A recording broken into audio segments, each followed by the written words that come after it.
ನಮಸ್ಕಾರ. ಸಿಸ್ಟರ್ಸ್ ಕಿಚನ್ಗೆ ಸ್ವಾಗತ. ಶೇಂಗಾ ಸಾರು ಮಾಡ್ತಾಯಿದ್ದೀನಿ. ಯಾವ ಥರ ಮಾಡೋದು ಅಂತ ನೋಡ್ಕೊಳ್ಳೋಣ ಬನ್ನಿ.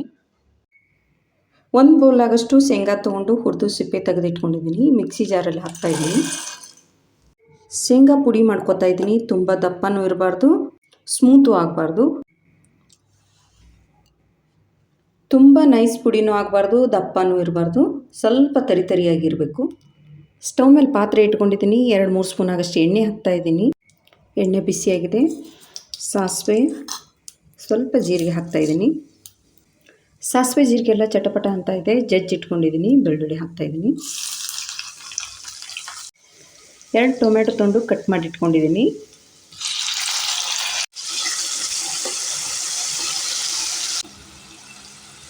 ಸ್ವಲ್ಪ ಅರಿಶಿನ, ಉಪ್ಪು ಹಾಕ್ತಾಯಿದ್ದೀನಿ. ಟೊಮೆಟೊ ಸಾಫ್ಟ್ ಆಗಬೇಕಲ್ವ, ಅದಕ್ಕೆ. ಕರಿಬೇವು, ರೆಡ್ ಚಿಲ್ಲಿ ಪೌಡ್ರ್ ಹಾಕ್ತಾಯಿದ್ದೀನಿ. ಅರ್ಧ ಸ್ಪೂನ್ ಆಗಷ್ಟು ಮಸಾಲೆ ಖಾರ ಹಾಕ್ತಾಯಿದ್ದೀನಿ. ಮಸಾಲೆ ಖಾರ ಇಲ್ಲಾಂದರೆ garam masala, red chilli powder ಹಾಕ್ಕೊಳ್ಳಿ. ನೋಡಿ, ಟೊಮೆಟೊ ಎಲ್ಲ ಸಾಫ್ಟ್ ಆಗಿದೆ.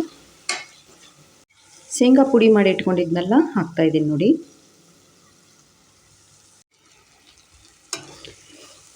ಶೇಂಗಾ ಪುಡಿಯಲ್ಲಿ ಟೊಮೆಟೊ ಎಣ್ಣೆಯಲ್ಲಿ ಚೆನ್ನಾಗಿ ಬಾಡಿಸ್ಕೊಳ್ಳಿ. ಶೇಂಗಾ ಪುಡಿ ಟೊಮೆಟೊ ಎಲ್ಲ ಬಾಡಿಸ್ಕೊಂಡ ನಂತರ ನೀರು ಹಾಕ್ತಾಯಿದ್ದೀನಿ.